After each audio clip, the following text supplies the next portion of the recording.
I think a lot of people don't truly understand how much the tongue affects your vocal production. Even your vocal quality can be affected by the placement of your tongue.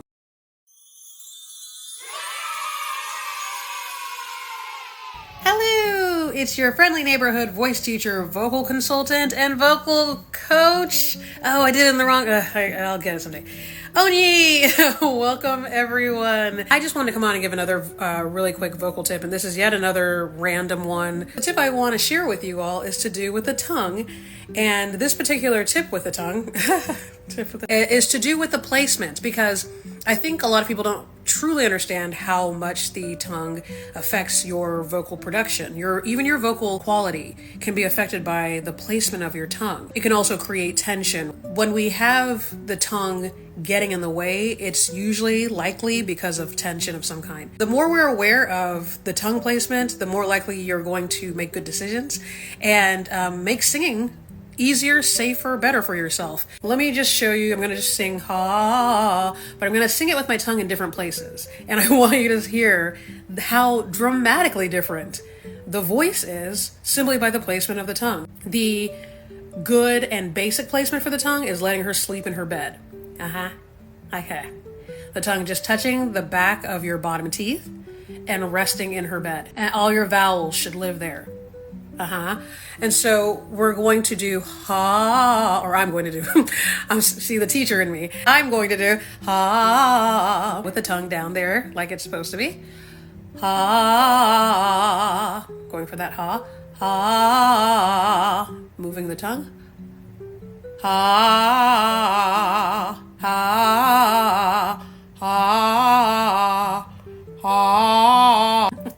Ridiculous. More often than not, when the tongue is out of its place, it's making your tone darker, and that might be something you're going for, but it's also covering it more. If you're somebody who sings high a lot, that is going to really get in the way. Try to climb up the mountain of pitches with this weight on your voice that is the tongue pulling back. It makes it so much harder to get up into those higher places and to not be flat. Oftentimes the tongue will also help you become flat because it's creating tension that is making it hard for you to get on top of a pitch. And especially if it's anywhere near anyone's break, the tongue will absolutely ruin you in your break. When you hear yourself sing the first time with your tongue relaxed, ha, you might hear that voice and say, that's not me. I don't know who that is, but I've never heard that person come out of my mouth when I sing. That will tell you that there's a good chance you've been living with a lot of tongue tension and singing through tension. And so the tone of your voice, as far as you're concerned, is the tension voice. Discover your more natural voice. It's safer, obviously. It's going to be healthier, but also even easier to control. You get more resonance when you get the tongue out of the way. It makes it easier to even be louder. Try practicing getting the tongue out of the way, letting it sleep in its bed while you do vowels. So ha, e, o, whatever it is. And you're going to try to do that with your tongue nice and flat and laying in her bed. O and oo are difficult ones to get used to. The tongue can create whole different characters in your voice, which is great if you're doing voiceover and if you're a voice artist, but if you're actually just trying to sing with your actual natural tone in a way that won't compromise your vocal ability and your vocal career, I never want you to have to stop singing because the health and wellness of your voice are no longer present because of just poor technique. The more I can teach people how to use their voice in healthy ways that allow them to have longevity and be able to sing as long as you want to sing, that to me is awesome. That is a healthy voice. So hopefully this is helpful. Again, practice with a vowel warm-up and be honest. Get in front of a mirror for sure. You cannot trust your feeling. Your feeling is going to be weirded out, in fact, when you first start putting your tongue down there. If you're not used to it, it's going to feel so awkward, and it's going to be so much easier if you're in front of a mirror where you can literally see, okay, yeah, there she is.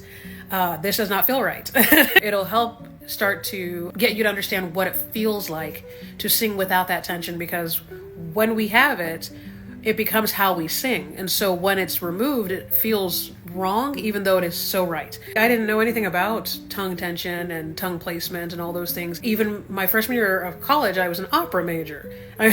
So I didn't know about these things, and I was an opera singer and an opera major. Yeah, it's super important though. It really, like, obviously you heard, and I'm hoping that people will try this, and maybe you'll discover that you have tongue tension or have been dealing with that for most of your singing life.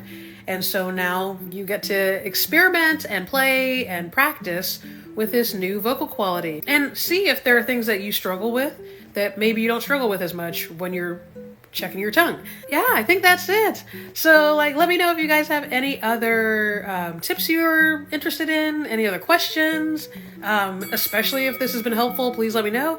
And yeah, happy singing!